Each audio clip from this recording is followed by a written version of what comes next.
보통 우리가 사용을 하는 동영상은 그 안에 있는 영상의 장면만 움직입니다. 즉 프레임에 대해서는 아무런 움직임이 없다는 것이죠. 만약 프레임 자체를 움직이고자 한다면 어떠한 방법이 있을까요? 이번 시간에 배울 내용이 바로 프레임을 움직이는 모션에 대한 것입니다. 모션은 프레임 자체를 움직일 수 있기 때문에 다양한 형태의 애니메이션을 만들어 줄 수가 있는데요. 이전 강좌에서 프레임, 즉 화면의 크기를 조절을 할 때 잠깐 모션을 살펴본 적이 있는데요. 이번 시간에는 모션에 대한 이해와 모션을 가지고 연속적으로 움직이는 화면과 전체 화면에 작은 화면이 나타나게 하는 PIP 기법을 만들어주는 방법에 대해서 알아보도록 하겠습니다. 자, 미리 준비된 소스 불러와야 되겠죠. 자, 프로젝트 빈 공간 더블 클릭, 모두 선택을 하고 열기. 자, 적용이 됐고요. 자, 먼저 배경. 자, 이렇게 적용을 시켜 놓습니다. 자, 지금 사용이 된, 지금 불러온 이 소스들은 모두 스틸 이미지입니다. 동영상은 아닙니다. 자, 그렇기 때문에 자, 모두 5초 정도의 길이로 적용이 되는데요. 자, 좀 확대를 해볼까요? 자, Alt 키를 누른 상태에서 휠을 아래로 자, 이렇게 돌립니다. 자, 그러면 시간이 확대되는 것을 알 수가 있고요. 지금 적용된 스틸 이미지의 길이는 150프레임을 사용을 하게 되는데요. 150프레임을 사용을 하기 때문에 NTSC 모드에서 작업을 한다면 5초 정도가 되겠고요. 팔 방식에서 사용을 한다면 대략 6초 정도의 길이로 적용이 될 것입니다. 지금 작업 모드가 어떻게 되어 있는지 확인을 해볼까요? 프로젝트 세팅의 제너럴. 자, 25프레임을 사용을 하는 팔 방식이라는 것을 알 수가 있습니다. 자, 그렇기 때문에 6초 가량의 길이로 적용이 되는 것이죠. 일단 작업 모드는 무시하고요. 이번 시간에 배울 내용에 대해서 계속해서 진행을 합니다. 자, 배경 이미지가 적용이 됐고요. 모니터 창에 그 소스의 모습이 나타납니다. 자, 애트라인을 이동을 해보면 자, 역시 아무런 변화가 없는 것이 스틸 이미지라는 것을 알 수가 있고요. 자, 이제 모션에 대해서 알아볼까요? 자, 모션, 이펙트 컨트롤 창에 모션이라는 게 있고요. 해당되는 소스를 선택을 했을 때 모션이 나타납니다. 자, 지금의 이 모션은 배경 이미지 3번 소스의 움직임, 즉 모션을 만들어 줄 수가 있는 것이죠. 자, 익스판드 버튼을 눌러서 확장을 합니다. 자, 열렸고요. 자, 모션에서 보니까 포지션이 있고요. 스케일, 하이트, 와이드, 그리고 로테이션, 앵커 포인트. 자, 다섯 가지의 트랜스폼이 있습니다. 자, 여기서 트랜스폼은 어떤 변형을 주는 그런 기능을 말하는 것이죠. 자, 포지션을 보면은 지금 해당되는 소스의 위치를 이동을 해줄 수 있다는 거 쉽게 알 수가 있을 텐데요. 조절을 해볼까요? 자, 어떻습니까? 자, 이동이 되는 것을 알 수가 있습니다. X축으로 이동하는 기능, Y축으로 이동하는 기능. 자, 이런 식으로 수치를 조절을 해서 이동을 할 수가 있고요. 그 밖에 이동하는 방법은 모션을 선택을 하면은 모니터 창에 자, 이렇게 가이드라인과 포인트가 나타나는데요. 자, 여기서 직접 드래그해서 원하는 위치로 이동을 해줄 수가 있습니다. 이전 버전과 가장 많이 달라진 부분이 바로 이 모션인데요. 이전 버전에서는 모션을 사용하기 위해서 별도의 창을 열어놓고 그 창에서 원하는 위치와 크기 그리고 회전 등을 해줄 수가 있었습니다. 그렇지만 최신 버전인 프리미어 프로에서는 이렇듯 모니터 창에서 직접적으로 소스의 위치, 즉 프레임의 위치 등을 이렇게 보면서 설정을 해줄 수 있기 때문에 자, 아주 직관적인 형태로 바뀐 것이죠. 훨씬 편해졌죠. 자, 원하는 위치로 자, 이렇게 이동을 해주고요. 자, 역시 스케일 부분도 가장자리 포인트나 자, 면에 있는 포인트를 통해서 원하는 크기로 얼마든지 조절을 해줄 수가 있습니다. 참고로 자, 스케일, 하이트, 와이드 아래 유니폼 스케일이 있는데요. 자, 이 기능을 체크를 한다면 항상 원본 크기를 유지를 하기 때문에 크기를 조절을 할 때 항상 같은 비율로 작아졌다 커졌다 조절을 할 수가 있습니다. 로테이션은 회전이 되는 부분이죠. 자, 로테이션, 자, 회전, 자, 이렇게 회전이 되고요. 역시 수치를 이용하지 않고도 자, 마우스 포인트를 가장자리로 이동을 한다면 자, 요런 모양, 곡선의 모양의 포인트가 됐을 때 이리저리 드래그 해보면 자, 이렇게 회전이 되는 것을 알 수가 있습니다. 얼마든지 원하는 각도로 회전을 해줄 수가 있고요. 자, 다시 0으로 한다면 원래 상태로 되돌아옵니다. 앵커 포인트는 중심점인데요. 중심점은 어느 때 사용을 하느냐.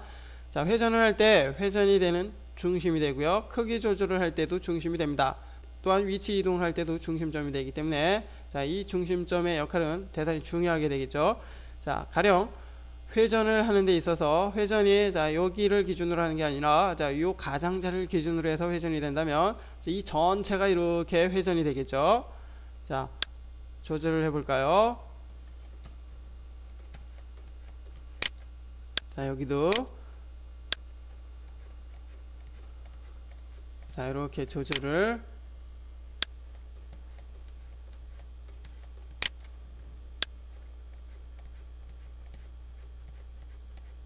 자, 조절을 합니다.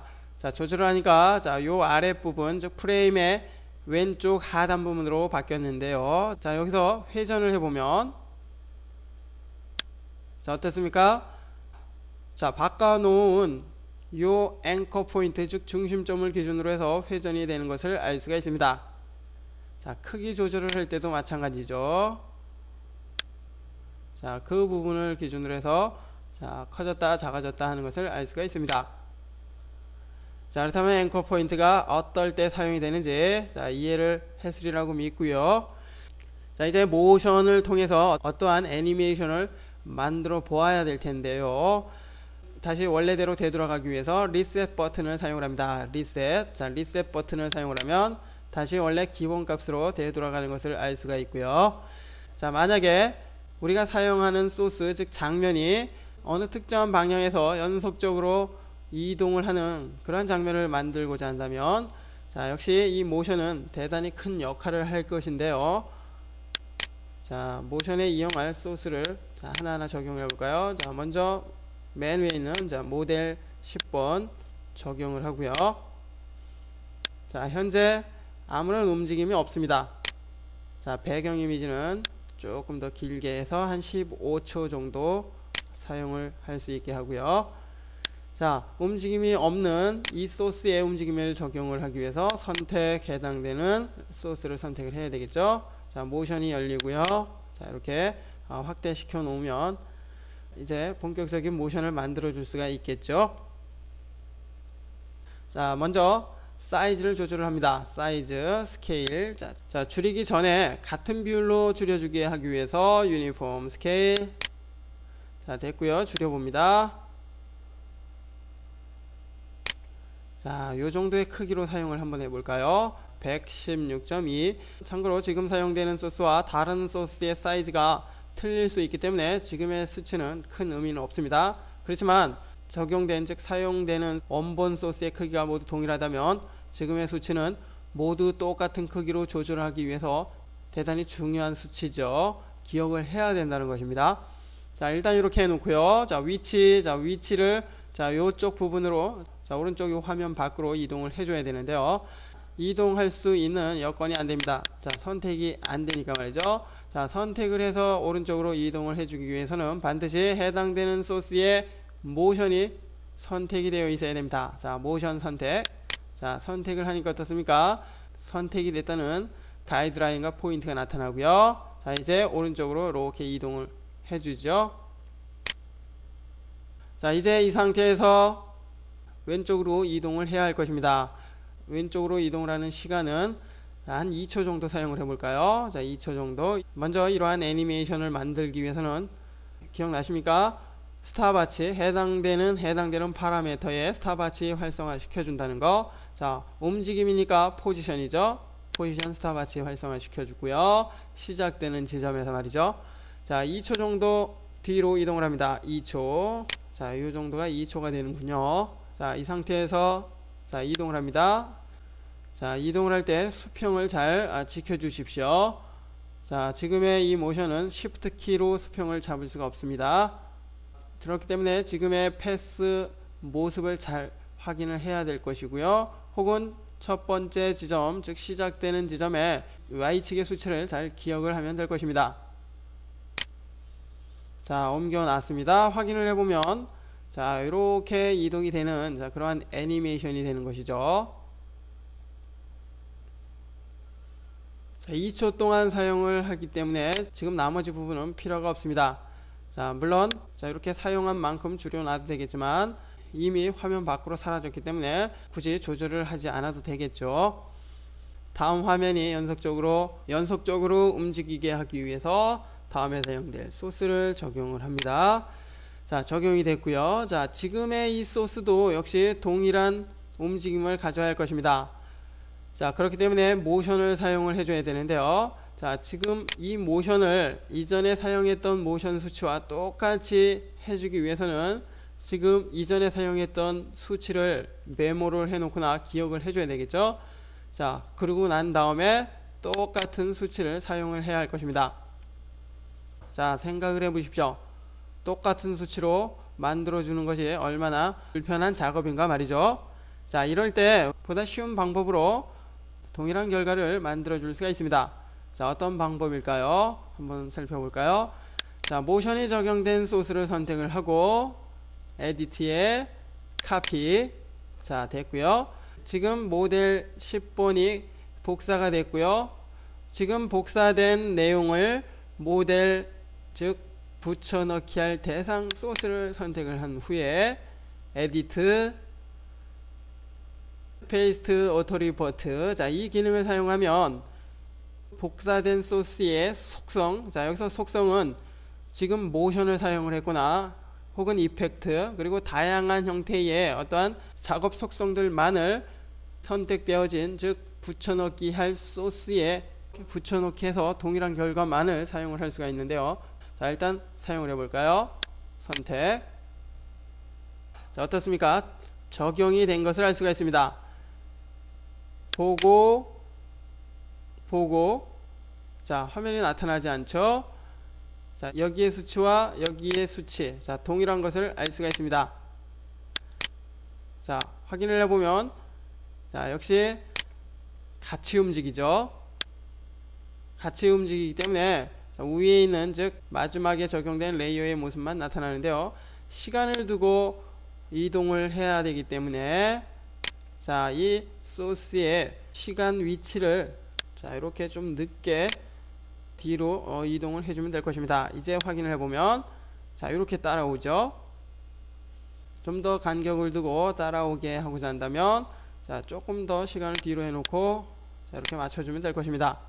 좀 더 벌어졌죠. 혹은 좀 더 빠르게 하고자 한다면 자, 이렇게 앞으로 당겨줍니다. 자, 그러면 간격이 좁혔는데요. 너무 많이 좁혀졌군요. 자, 적당한 간격을 만들어 줘야 되겠죠.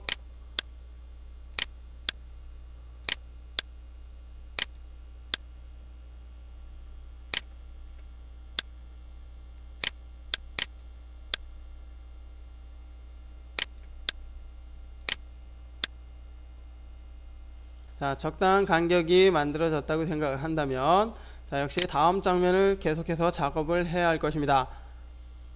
자, 다음 모델 12번 소스. 자, 근데 적용될 트랙이 없군요. 새로운 트랙을 만들어 줘야 되겠죠. 새로운 트랙 만들어 주는 방법. 자, 시퀀스에 add 트랙 선택을 하고요.